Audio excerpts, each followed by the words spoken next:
হে আমার ভাইরা, আমাদের ঈশ্বরের কাছ থেকে আজকের বাণীটি অত্যন্ত সুন্দর। এটি বংশাবলীর প্রথম পুস্তকের ৪র্থ অধ্যায়ের ১০ম পদে রয়েছে। এটি এমন একটি ব্যক্তির কথা বলে যার ব্যর্থ হওয়ার সবকিছুই ছিল, কারণ সে যন্ত্রণা নিয়ে জন্মগ্রহণ করেছিল। ইব্রীয় ভাষায় জাবেশ শব্দের অর্থ হল যন্ত্রণার মধ্যে জন্ম। বেচারা সবাই তার জন্য করুণা করত, কিন্তু সে তার ভাইদের চেয়েও মহান ছিল, কারণ সে প্রভুকে ডাকত, এটি অনুসরণ করে। আর জাবেশ ইসরায়েলের ঈশ্বরকে ডাকিলেন। ও আমরা কি ইসরায়েলের ঈশ্বরকে আহ্বান করতে পারি? আমরা আমাদের প্রভু যীশু খ্রিস্টের ঈশ্বর ও পিতাকে আহ্বান করতে পারি, কারণ ইসরায়েলের ঈশ্বর সে সময় কেবল এই প্রত্যাশার মধ্যেই সীমাবদ্ধ ছিলেন। আজ ঈশ্বরের আর কোনো সীমা নেই, তার যা কিছু আছে সবই আমরা পেতে পারি। এবং এটি নিম্নলিখিত বলিলেন, আহা, তুমি সত্যি আমাকে আশীর্বাদ করো, আমার অধিকার বৃদ্ধি করো, ও তোমার হস্ত আমার সঙ্গে সঙ্গে থাকো। কি জ্ঞানী ব্যক্তি!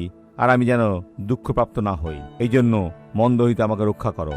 তাহাতে ঈশ্বর তাহার যাচিত বিষয় দান করিলেন। আপনি কি ঈশ্বরের কাছ থেকে তা অনুভব করছেন? তাহলে তা প্রার্থনা করুন, বিশ্বাস রাখুন, তাহলে তা পাবেন। আসুন আমরা প্রার্থনা করি। পিতা, এই সুন্দর মুহূর্তটির জন্য তোমাকে অসংখ্য ধন্যবাদ, কারণ আমরা তোমার সঙ্গে একাত্ম আছি। এই মানুষটির দিকে তাকাও যে তোমাকে ডাকছে, এখন তোমাকে আহ্বান করছে এবং তোমার শক্তির জন্য আর্তনাদ করছে, সেই সমাধানের জন্য যা তোমাকেই দিতে হবে।